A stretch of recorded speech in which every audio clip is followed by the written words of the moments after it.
Welcome to Here's How We Get There. It's the daily show filled with conversations about business and mental health in a down-to-earth style with real-world language. Now let's dive in with your co-hosts, Kenneth Shark Kinney and Trey Tucker.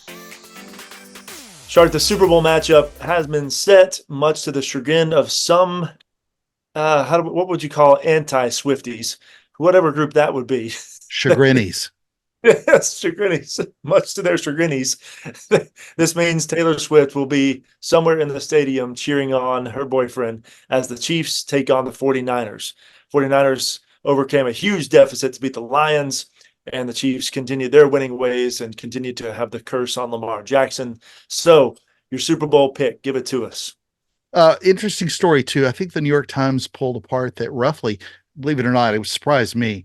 I think the average time Swift was on TV when she was at a game with Travis Kelce and his family was 25 seconds. I think the longest time was 32. You would think with the amount of noise that had been created about it that, half of a quarter was devoted to her. I do think They have cameras devoted to her, but that's another story. I'm very disappointed that Detroit blew that because I so wanted Detroit to make their first Super Bowl, and I probably would have pulled for them. I did hear Travis Kelce on a show actually talking about all the noise that comes with his relationship. He seems to be in the right headspace.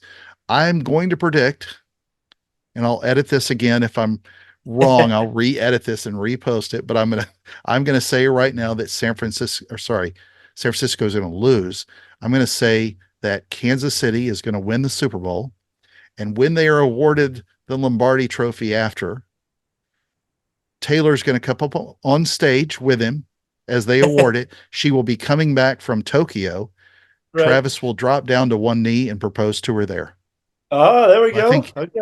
And it's weird because I don't think the focus will be on Usher. It'll all be on, which is another prediction. So they take bets on flipping the quarter and everything else, but I will tell you right now that I'll bet you a ham sandwich or a beer that he will propose to Taylor right then and there.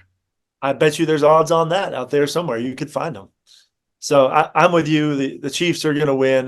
To me, just from a football perspective alone, when you have a matchup of an excellent quarterback versus a pretty good quarterback, it's usually the elite or excellent quarterback who wins.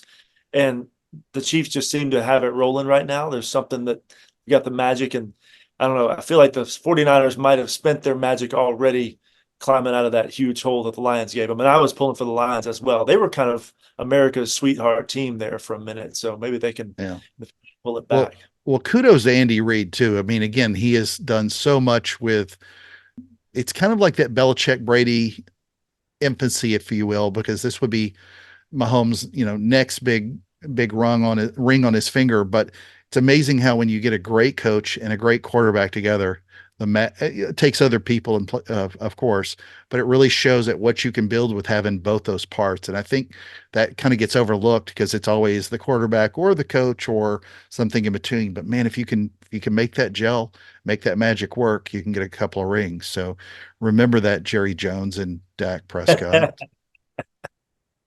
Thank you for joining Shark and Trey on the Here's How We Get There show. Make sure to rate, review, and subscribe to the show and visit here'showwegetthere.com. That's here'showwegetthere.com.